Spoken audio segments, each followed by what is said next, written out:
Good morning, everyone. It's Joker, and today we are back with another slime video. And we just ended the stream that was like 50% not actually about slime because I was too busy pinning pinning pins on the world map that I have been talking about for the past couple years and never actually got until now. So, if you want me to put a pin in your country, then you can put it in the comments what country you're from, and I will add a pin. Or you can come on stream when we do it live, and that's apparently fun. So, apart from that, wonderful, wonderful time getting shafted again. Had to go to 230 pity before I pulled Rimuru. So thankfully not 300 pity, but I was really hoping for a nice little win here after the triple 200 pity banners that I had to do last meta for the anniversary. So didn't get that wish. I got Mirai off one of those 30% tickets, which is great, but Rimuru shafted me. Who'd have thunk? But is this team good?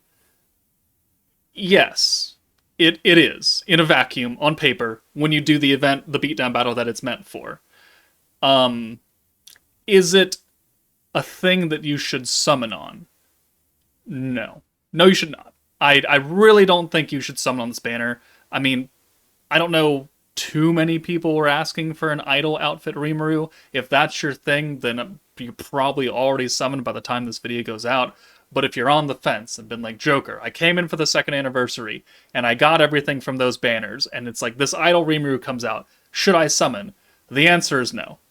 You should not summon on this banner. I think this is a very gimmicky meta because Rimuru, we'll go over his kit in a second, is only useful for a certain very specific team. And if you don't have that team, you lose like all of the defensive capability that he's bringing. Because this is marketed as a defense slash stacking meta, essentially. And if you're not on the new pretty sparkle force, you get no extra defense. You don't get the guaranteed invincibility, which means that you're gonna die in this beatdown battle, unless you have a lot of other defensive options, which we'll do videos on. So if you don't have all of the units on this banner, which there are a few, there are more than a few. So we've got the new Mirai, the new Rimuru, we've got Light Shizu, Water Alice, Space Velzard, First Anniversary Dark Milim, Space Shinsha, and then EX Shuna, who is a very good unit. Shuna is a very good unit by herself. Shinsha is okay. She got replaced by Jean, realistically. Dark Milim is still a pretty good unit. Velzard is terrible. Alice is not great. Shizu is realistically only good now for Valor Cup in a more specific setting. And then you've got the new Rimuru and Mirai. Only one of these units, two of these units, I would consider in like the S tier category, and that's Shuna and that's Milim. Everybody else is quite far below that. Especially Shizu. You need her to be skill fused for her to be anywhere close to being up in a decent area. So already the banner doesn't have that much value. And then talking about the actual unit kits. Now that we actually know what they do, and I am informed now because I've tested it, we can talk about it in a realistic setting, in a informed setting. So Mirai is a single target earth magic unit. Her live mode, it's Showtime skill. I saw a lot of people in my comments on the live stream coverage video saying that I was wrong, that it's done this way. Well, I'm here to tell you right now that the live mode only applies to green orbs. So initiates live mode for Soul of Skills, 1 turn. So for 1 turn, green orbs will get the live mode buff. Increases Souls of Skills secret skill gauge increase by 50%. That's universal. If it's a green orb, you get 50% all gauge. Live mode, definition, increases all allies attack by 2% until the end of battle based on the number of souls used. This is where people were getting confused, because this just says number of souls used. However, the condition for live mode is that it's a green orb.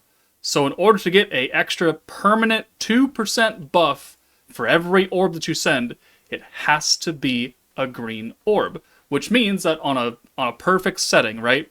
You send 6 green orbs. That's 12% attack. And you do it again. And you do it again. So that's 12, 24, 36, blah, blah, blah, blah, blah, blah. Permanent attack on the unit. Not the orb, but the actual unit themselves. And it's for everybody. Everybody gets the attack buff, whether you're on the pretty Sparkle Force or not. But it has to be a green orb. Second skill, Future Hand of Greens. Fine, it's a good skill, but if your protector is already doing a triple orb change of 3 oranges and 3 blues to 6 greens, do you really need a Future Hand of Greens? Like, if you're running, let's say, the Isis buff or the EX Rain buff, greens are going to get you very, very close to a full protection meter every single round, especially if you have the protection gauge on greens charm. So I don't know, realistically, when I'm going to be using this Future Hand of Green skill. Right? We already have Sokka who does it, and Sokka, sadly, doesn't get used. Unfortunately, much to my dismay. I would love for her to be more useful, but she's not. Right? Because we have so many other orb-changing units, we have characters that take care of the orb-changing, where we don't really need to guarantee a full hand of greens. And her team has Shuna, who's stealing orbs anyways. So it's like, it's kind of overkill. And then this live mode, yeah, great, on a green team. If you don't have a green team, the skill is shit, because it doesn't matter. Right? This is not going to work on an orange team or a blue team, because they're not going to get the live mode. You're not going to get the permanent 2% buff per orb. So she is heavily restricted to a green team, which, to be fair, there are a lot of green teams out there. We have many triple green converters. We have Frey, we have Shizu, we have Guy. Like, there are options. There's a bunch of green orb changing units, free to play ones that you can get. You can make a green team if you play the game and you get the units. But I don't know how useful she's going to be outside of this meta, because she's not a DPS unit per se, because she's not giving herself a personal buff. This is all team-wide stuff. So I really don't know how much use she's going to see outside of this meta. And that's not what you want. That's not what you want to summon on, especially coming off of the 2nd year anniversary, where Violet and Blanc are going to be used on any blue stacking team. Forever. Right? Ever. They got the alt swap ability, the triple alt swap ability into blues. We got the weakness strike. That's good for any team. Synergy, okay, fine. If you don't have a synergy unit, you still get the weakness buff. And your nuker should, in theory, be type advantage to take advantage of the weakness buff. Violet has the triple orb change to blues. Excellent. And also the magic buff, which you could argue, like, yeah, it's relegated to half of the game. Half of the game is not bad. So those units are much more powerful and have much more staying power than this character right here. Moving on, her Valor trait nerfs oranges. Okay, cool. Her actual trait is protection gauge every 2 turns. Very good trait. I'm really glad I got her to 112. Everyone gets a free dupe of Mirai, so if you happen to pull Mirai, she's instantly 104, which means you instantly have the first level of her trait, so that's cool. But again, I don't recommend people summon. And then, at level 120, she gets extra 20%. She gets synergy power with the free-to-play Tsubasa character, which is interesting, because there is currently no other unit that gives synergy rate besides the new Protector Lumi, whom she does not fit on this team. So it leads me to believe that the new Shizuka unit, coming next week sometime, will give some synergy rate skill. But that's a different video. So Mirai, is interesting, limited, not really a good skill, honestly, to be perfectly honest with you. I don't really like the green skill on this team. Not worth it. Rimuru, Protector Rimuru, the bitch who made me just go to pity again and again. So he changes 3 blues and 3 oranges to 6 greens. So he takes care of all of your orb RNG, which pretty much negates the necessity of that Future Hand of Green skill that Mirai has. Okay, fine, whatever. Sometimes you may not have a protection gauge. You want to use the Future Hand. I get it. Chance to make Pretty Sparkle Force invincible. 100% for 1 turn. So every time you use Rimuru, and you are on the Pretty Sparkle Force, you have all 3 characters that are on the Pretty Sparkle Force up front, they will become literally invincible for 1 turn. They will take 0 damage. Whatever health they're at, they will stay there. It's not like you can lower me down to 1, but I won't die. No, it's like whatever you're at, and you're not going to get touched. Which is cool. But again, the Pretty Sparkle Force is not really that great, right? There's not a lot of decent options for you to use. So are you going to take him out of the Pretty Sparkle Force and use him as a generic green protector? I mean, sure, you can. But in order to really make use of it, then you'd have to be a Magic team who wants green orbs, which there are. There are teams that want green orbs that are Magic based. Okay. But if you don't have that, he's just a triple orb converter and that's it. He has no other special skill if you're not on Pretty Sparkle and you're not Magic. It's not what I would call a great generic protector. But again, there are a lot of units that you could put under this and get at least the Magic buff. So, all in all, they're interesting units. They have interesting kits. They do very new and interesting things. He is permanently stacking Magic attack. Mirai is permanently stacking normal damage, right? So you're technically double stacking, right? Magic and normal on top of each other, which means that eventually you will hit very hard. But this is a team that is capped at 100 skill points. And you don't get an extra 40 whenever you use Rimuru. You don't raise your skill cap every time you use them, so you can go to like 140 or 180 and 220. You're capped at 100 points, and there's nothing you can do about it. So you really have to be on the Pretty Sparkle Force to really make use of his invincibility mechanic, which is his whole major selling point, right? You don't want to take damage, but you have to be on Pretty Sparkle.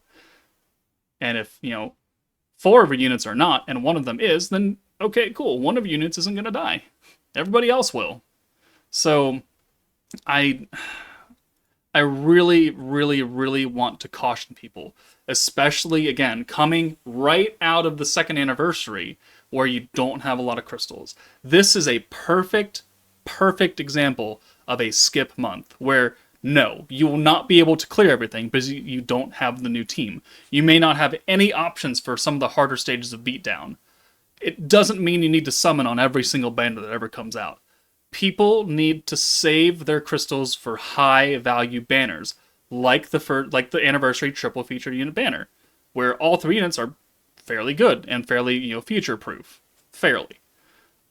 This banner, random gimmick, you don't have the team, not worth it.